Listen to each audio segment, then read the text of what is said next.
ये प्रेरक जैन और आज हम देखेंगे जीएसटी का एक बहुत ही important topic that is composition. Composition levy ये एक ऐसी स्कीम है जो गवर्नमेंट ने दी है कि अगर आप नॉर्मल टैक्स रेट पर जीएसटी का पेमेंट नहीं करना चाहते, आप जीएसटी के कंप्लाइंसेस में नहीं फंसना चाहते, तो एक बहुत ही सिंपल सी स्कीम है।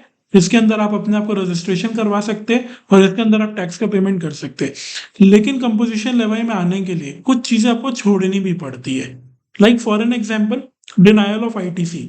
आपको कोई भी इनपुट टैक्स क्रेडिट नहीं मिलेगा। एट द सेम टाइम आप सामने से कस्टमर से कोई भी टैक्स कलेक्ट भी नहीं कर सकते। और इसमें रिस्ट्रिक्शन है on nature and value of supplies, यानी कुछ गुड्स ऐसे जिनमें अगर आप डील करते हो तो आप कंपोजिशन की स्कीम में नहीं आ सकते। बट ये कंपोजिशन लेवाई की स्कीम कौन से सेक्शन में कहाँ लिखी हुई है? तो ये लिखा है सेक्शन 10 ऑफ सीजीएसटी एक्ट 2017। इसको हम कुछ रूल्स और कुछ नोटिफिकेशन के साथ पढ़ते हैं, बट ऑफ कोर्स ये मैंने आपको बताया एक ये optional alternative mode under लेवाई under GST है। इसका चार्जिंग प्रोविजन है section 10 subsection 1। Notwithstanding anything contained in this act, but subject to the provisions of subsection 3 and subsection 4, कोई भी registered person shall be given an option to pay an amount of tax calculated at such a rate as may be prescribed. जो prescribed rate है उसके ऊपर एक registered person को tax payment करने का एक ऑप्शन दिया जा रहा है under this composition levy scheme.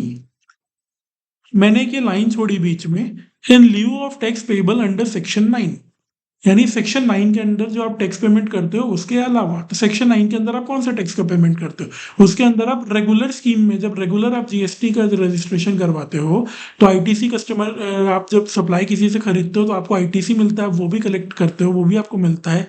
आप कस्टमर से भी आप जो है टैक्स कलेक्ट करते हो, that is regular section 9।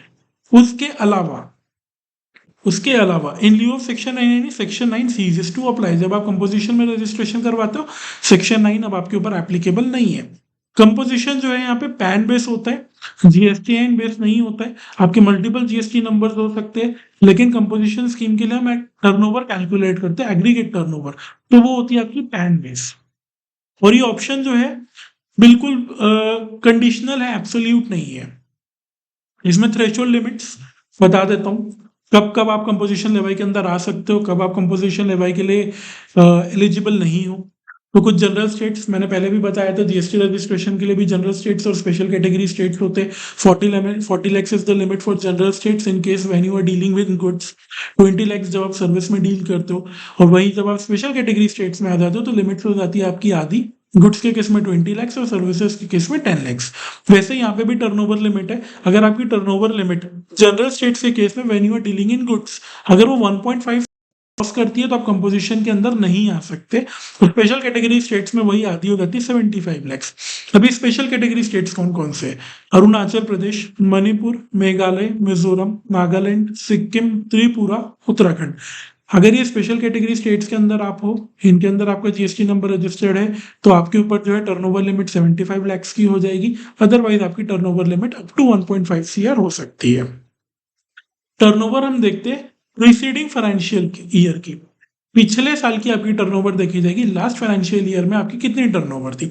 Aggregate turnover calculate कैसे करते हैं? एग्रीगेट टर्नओवर में आपके आता है टैक्सेबल सप्लाईज। आपने for an example taxable supplies की है, वो आपकी इसके अंदर आ जाएगी। एग्जाम सप्लाईज भी अगर आप कुछ करते हो वो भी इसके अंदर आएगा। इंटर स्टेट सप्लाईज और एक्सपोर्ट सप्लाईज भी इसके अंदर आती है। यहाँ पे एक कैच है, टैक्सेबल सप्लाईज तो आपने समझ लो 1 लाख की किया, आपने एग्जाम सप्लाईज भी 1 लाख की किया, आपने इंटरस्टेट सप्लाईज भी 1 लाख की किया, और आपने एक्सपोर्ट सप्लाईज भी 1 लाख की किया। मैंने बहुत छोटा सा एग्जांपल लिया है क्योंकि मेरे को ना यहाँ पे आपको इंटरस्टेट सप्लाई समझाना है। What is this interstate supplies? अगर आप इंटरस्टेट सप्लाई करते हो, इंटरस्टेट का मतलब होता है between two states, between two states. तो कंपोजिशन लेवाई स्कीम जो है इसके अंदर अगर आप इंटर स्टेट सप्लायर हो, अगर आप इंटर स्टेट सप्लाई करते हो, तो आपके कंपोजिशन मिलता ही नहीं है। आप कंपोजिशन स्कीम के लिए एलिजिबल ही नहीं हो, नॉट एलिजिबल हो जाओगे आप। तो ये जो चीज है ना एग्रीगेट टर्नओवर, ये सिर्फ कैलकुलेट करने के लिए है, लेकिन अगर आपकी एक भी इंटर स्टेट सप्लाई है तो उस केस में जो है आप कंपोजिशन स्कीम के लिए एलिजिबल ही नहीं हो। उसके बाद इसमें जो है टर्नओवर कैलकुलेट करते वक्त जितने भी जीएसटी लगता है आपके ऊपर, जितना भी जीएसटी है वो पूरा का पूरा जो है इसमें एक्सक्लूड करते हैं, यानी सीजीएसटी, एसजीएसटी, आईजीएसटी और सेस एग्रीगेट टर्नओवर की कैलकुलेशन में इंक्लूड नहीं होता। Even exam turnover pushes out you out of the composition. यानी आप जो एग्जाम सप्लाईज करते हो, अगर आपकी एग्जाम सप्लाईज भी बहुत ज्यादा है, तो एग्जाम सप्लाईज जब आपकी एग्रीगेट टर्नओवर में इंक्लूड हो जाती है, और अगर वो इंक्लूड होने के बाद आपको 1.5 सीआर या 75 लाख से ज्यादा का टर्नओवर हो जाता है, तो it pushes you out of the composition scheme. Person expressly barred, यानी कुछ लोग जो कंपोजिशन में नहीं आ सकते, जैसे कि मैंने आपको ऊपर ही बता दिया, अगर आप इंटर स्टेट सप्लाई करते हो तो आप इसमें नहीं आ सकते। आप ई कॉमर्स के थ्रू सप्लाई करते हो, ई कॉमर्स ऑपरेटर हो जो कि liable to collect TCS. E commerce यानी आप अमेजोन, फ्लिपकार्ट, मीशो, इन पे अगर आप डीलिंग करते हो, इनके थ्रू अगर आप सप्लाई करते हो, तो आप ई कॉमर्स ऑपरेटर हो। ई कॉमर्स ऑपरेटर के ऊपर भी जो है कंपोजिशन लेवल स्कीम आपके लिए एलिजिबल नहीं है, आप एलिजिबल नहीं हो। नोटिफाइड गुड्स, नोटिफाइड गुड्स हम नीचे पढ़ेंगे। नोटिफाइड गुड्स कौन कौन से होते हैं? Ice cream and edible rice, pan masala, tobacco and manufacture tobacco substitute. अगर आप आइसक्रीम, एडिबल ऑयल, आइसक्रीम, पान मसाला, टोबैको या उसके टोबैको के कोई भी सब्सटीट्यूट गुड्स में अगर आप डील करते हो, तो भी जो है आप मैन्युफैक्चरर्स हो अगर आप इनके, तो आप कंपोजिशन स्कीम के लिए एलिजिबल नहीं हो। आप कैजुअल टैक्सेबल पर्सन हो या नॉन रेजिडेंट टैक्सेबल पर्सन हो। सीटीपी और एनआरटीपी, सीटीपी और एनआरटीपी ये एक हम लोग सेपरेटली देखेंगे कि सीटीपी और एनआरटीपी एक्चुअली होता क्या है।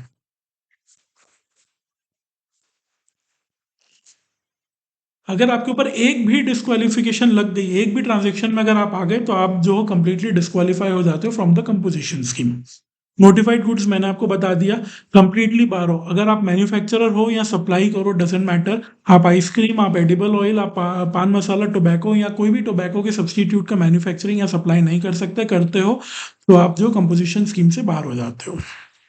No thresholds, no tolerance, no proportionality. Tax rate for section 10 subsection 1 and notifications. यहाँ पे आपको बताया tax rate.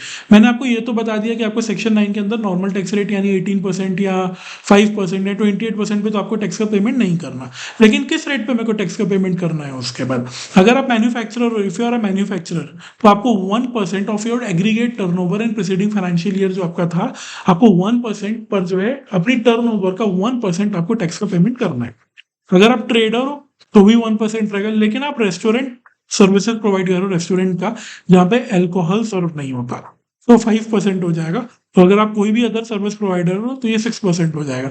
This is inclusive of what? CGST and SGST. CGST यानी central goods and service tax, SGST यानी state goods and service tax. IGST की यहाँ पे बात ही नहीं आती, inter state goods and service tax, क्योंकि अगर आप इंटर स्टेट सप्लायर हो तो उस केस में आप कंपोजिशन लेवाई से बाहर हो जाते हो। ये दोनों का है।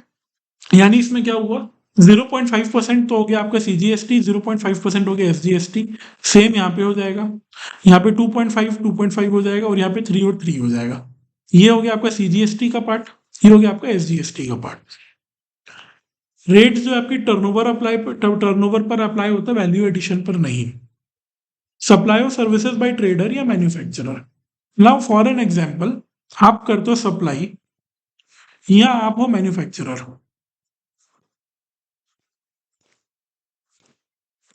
ठीक है। लाइक फॉर एन एग्जांपल मैं बोलता हूँ कि आप करते हो एसी की सप्लाई करते हो, आप एयर कंडीशनर की सप्लाई करते हो, 1 लाख का आपने एयर कंडीशनर का सप्लाई किया।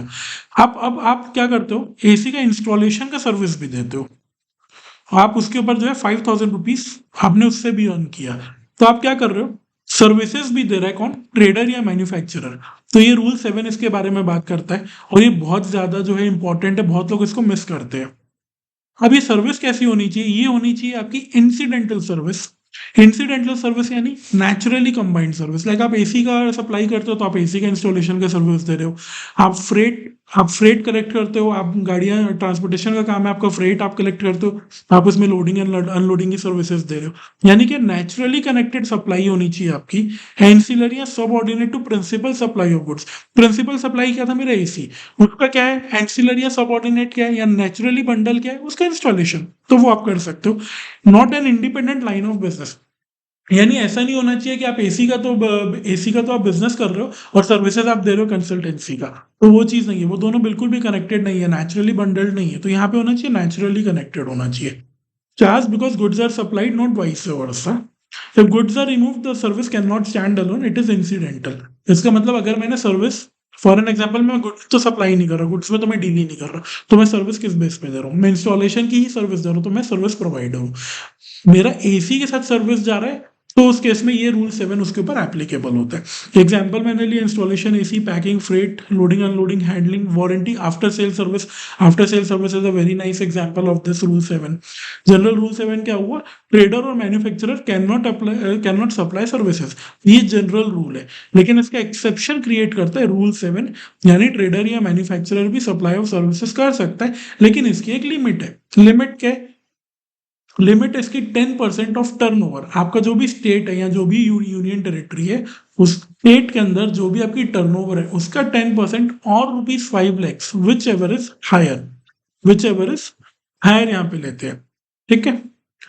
ड्रिवन मीनिंग इसका देख लेते हैं। Services must be incidentally ancillary, independent services business is not permitted, and limit breach अगर आप करते हो तो automatic exit from composition. Composition scheme की एक बहुत अच्छी खासियत है, वो क्या?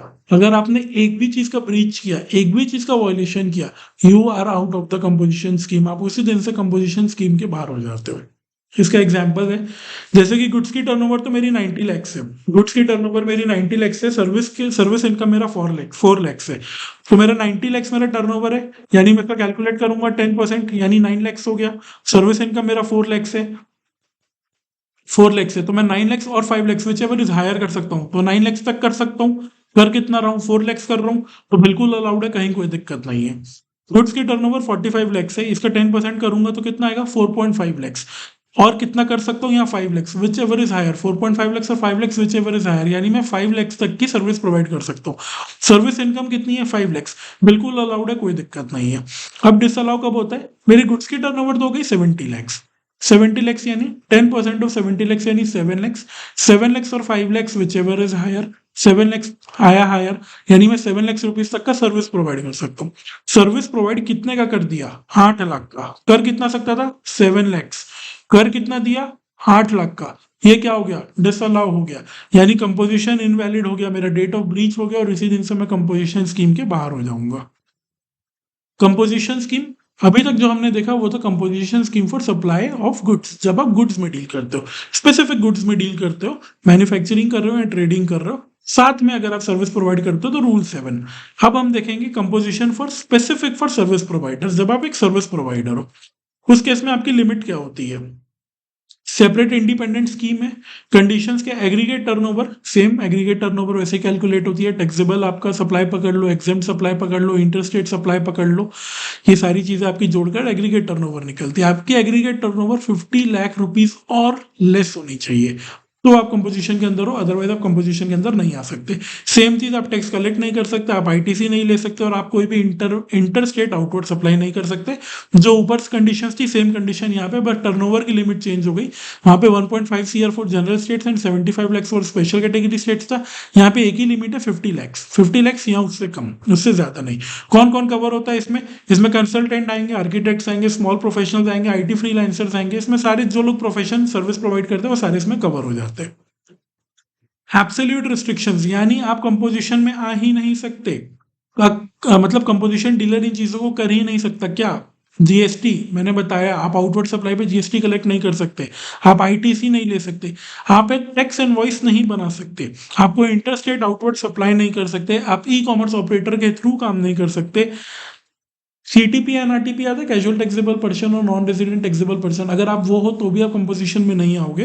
और अगर आप कोई भी मिक्स्ड बिजनेस करते हो, मिक्स्ड बिजनेस यानी सप्लाई प्लस मैन्युफैक्चरिंग, रूल 7 के अंदर अगर सर्विस प्रोवाइड करता हूँ चलता है। लेकिन इसके अलावा कोई अगर सर्विस दे रहा हूँ, जैसे मैंने बताया एसी का सप्लाई है, साथ में कंसल्टेंसी सर्विस है, ये हो गया मिक्स बिजनेस, तो कंपोजिशन स्कीम के आप पार हो जाओगे। और आप क्या इशू करोगे? अब यहाँ पे हमने ये तो देख लिया कि आप टैक्स इनवॉइस तो नहीं दोगे, तो आप दोगे क्या टैक्स इनवॉइस की जगह? आप दोगे bill of supply. Bill of supply जिसके ऊपर लिखा रहता है कंपोजिशन स्कीम, इसके ऊपर लिखा रहेगा आपके, ये आपका बिल है। बिल में आप यहाँ पे लिखेंगे बिल ऑफ सप्लाई, इसके नीचे लिखा रहता है कंपोजिशन स्कीम। अगर आप रेगुलर है तो आपका कैसा रहता है? Tax invoice. मैंडेटरी डिक्लेरेशंस, आपको इनवॉइस पे क्या? आप कैजुअल, आप कंपोजिशन टैक्सेबल पर्सन हो, not eligible to collect tax on supplies and composition taxable person. आपको अपने बिजनेस प्लेस पे, यानी जहां पे आप बिजनेस करते हो उस जगह पर आपको ये लगाना पड़ता है, और ये इनवॉइस पर मेंशन करना पड़ता है। रिटर्न्स एंड कंप्लायंसेस की बात करते हैं। तो टैक्स पेमेंट की यहाँ पे जो है आपके ऊपर CMP 08 फॉर्म है जो कि आपको क्वार्टरली फिल करना पड़ता है और क्वार्टरली आपको टैक्स का पेमेंट करना पड़ता है। Tax payment is what 1% in case of manufacturer and trader, 5% for restaurant serving no alcohol and 6% for service providers. आपको क्वार्टरली टैक्स का पेमेंट करना है इन फॉर्म CMP 08। और रिटर्न कब फाइल करनी है? आपको एक एनुअल रिटर्न फाइल करनी है। आपके ऊपर कोई मंथली रिटर्न का जो है बर्डन नहीं है। यहीं पे जो है आपको कंप्लायंस वाइज थोड़ा सा फ्री किया गया है। आपको मंथली रिटर्न फाइल नहीं करनी है, आप एक एनुअल रिटर्न फाइल करो under GSTR 4। GSTR 1 2 3 is for regular, जो सेक्शन 9 के अंदर टैक्स भरते हैं, आप GSTR 4 फाइल करेंगे। स्विचिंग स्कीम्स, यानी आप नॉर्मल से कंपोजिशन में आ रहे हो। अभी तक तो थे आप नॉर्मल स्कीम के अंदर, नॉर्मल GST के अंदर थे, अब आप आना चाहते हो कंपोजिशन में। तो क्या करना पड़ेगा? आपको अपना ITC रिवर्स करना पड़ेगा। लेकिन ITC किन चीजों का? क्या सिर्फ गुड्स का जो मैं खरीद के लाया था जिनकी मैं ट्रेडिंग करता हूँ, या मेरे कैपिटल गुड्स का भी होगा, मेरे सेमी फिनिश गुड्स का भी होगा? तो जी सबका होगा, चाहे आपका इनपुट हो, सेमी फिनिश हो, फिनिश हो या कैपिटल गुड्स हो। कैपिटल गुड्स के केस में प्रोपोर्शनेटली रहता है, यहाँ पे 60 मंथ्स और 5% पर क्वार्टर के हिसाब से कैलकुलेशन होती है। इनपुट टैक्स क्रेडिट का जब हम चैप्टर देखेंगे तब उस चीज के बारे में डिटेल में देखेंगे। तो ये तो हो गया जब आप नॉर्मल से कंपोजिशन में आ रहे हो, when you are switching from normal to composition. लेकिन अब इसका उल्टा भी तो होगा ना, कंपोजिशन टू नॉर्मल। तो कंपोजिशन टू नॉर्मल में क्या होगा? आप सिर्फ ITC रख सकते हो ऑन स्टॉक हेल्ड। पहली बात तो जब आप कंपोजिशन से नॉर्मल में आ रहे हो तो बट ऑफ कोर्स आपके पास किसी भी चीज का ITC नहीं होगा, क्योंकि आपको ITC मिलता ही नहीं है। वो तो हमने बेसिक रूल था, वो तो हमने ऊपर ही देख लिया। तो ITC तो आपके पास किसी चीज का नहीं होगा। लेकिन फॉर एन एग्जाम्पल, इस साल मेरे ऊपर जो है स्कीम, अब मैं कंपोजिशन से बाहर हो रहा हूँ, मैं नॉर्मल कंपोजिशन नॉर्मल स्कीम में आ रहा हूँ, मेरे ऊपर कंपोजिशन अब एप्लीकेबल नहीं है, मैं एलिजिबल नहीं हूँ। तो मैंने जो गुड्स खरीदे रिसेंटली, उनका जो है मैं एक टैक्स इनवॉइस अपने सप्लायर को बोल के इशू करवा सकता हूँ और उनका ITC मैं अपने साथ रख सकता हूँ। उस ITC को कैरी फॉरवर्ड करके फ्यूचर में यूज कर सकता हूँ। Violation consequences, now suppose for an example, composition scheme में आप थे, या कंपोजिशन स्कीम में आपको नहीं आना था बट आप किसी भी तरीके से आ गए और अब आपने क्या कर दिया? वॉयलेशन कर दिया। किसी भी कॉन्सिक्वेंसेस, आपने अगर वॉयलेशन करते हो तो कॉन्सिक्वेंसेस होगा। तो क्या कॉन्सिक्वेंसेस हो? क्या क्या चीज आपने जैसे गलत किया? डिफरेंशियल टैक्स आपको पेमेंट करना पड़ेगा, इंटरेस्ट आपके ऊपर लगेगा, पेनल्टी आपके ऊपर लगेगी और आपका रजिस्ट्रेशन भी कैंसिल किया जा सकता है। यहाँ पे एग्जाम्पल देखते हैं, जैसे कि महाराष्ट्र का एक एग्जांपल ले रहा हूं मैं जनरल। टर्नओवर तो गई आपकी 1.4 सीआर। तो क्या मेरी टर्नओवर अगर 1.5 सीआर से नीचे है और ये स्पेशल कैटेगरी स्टेट भी नहीं है, 1.5 सीआर की लिमिट मेरे ऊपर लगती है, टर्नओवर यहाँ पे आ रही है 1.4 सीआर, मैं कंपोजिशन स्कीम के लिए बिल्कुल एलिजिबल हूँ, कहीं कोई दिक्कत नहीं है। और अगर त्रिपुरा होता तो 75 लाख, स्पेशल कैटेगरी स्टेट से टर्नओवर कितना बोल रहा है? 80 लाख, यानी मैं नॉट एलिजिबल हो गया। यहाँ पे एलिजिबिलिटी लिमिट मेरी खत्म हो गई।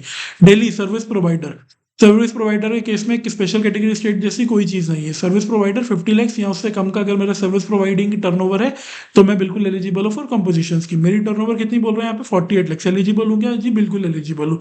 यहीं पर अगर ये 51 लाख हो जाती तो क्या मैं एलिजिबल होता? बिल्कुल भी एलिजिबल नहीं होता। ठीक है, अब देखते हैं कुछ और एग्जांपल्स देखते हैं। जैसे कि मैं इंट्रास्टेट टैक्सेबल सप्लाईज कर रहा हूँ, कितना? 85 लैक्स इंट्रास्टेट टैक्सेबल सप्लाईज, और एग्जाम सप्लाईज कितनी? 12 लैक्स। तो मेरी टर्नओवर कैलकुलेट करूंगा मैं यहाँ पे, 85 लैक्स और 12 लैक्स, ये हो गया 97 लैक्स। ठीक है, और कोई स्टेट यहाँ पे मैंने बताया है क्या? यहाँ पे कोई स्टेट नहीं लिखा है। तो मेरे ऊपर कितने की? 1.5 सीआर, अप टू 1.5 सीआर में कर सकता हूँ। मैं कंपोजिशन के लिए बिल्कुल यहाँ पे एलिजिबल हूँ, कहीं कोई दिक्कत नहीं है। मेरा जैसे कि GST चार्ज सेपरेटली, GST तो मैं इसमें इंक्लूड ही नहीं करता।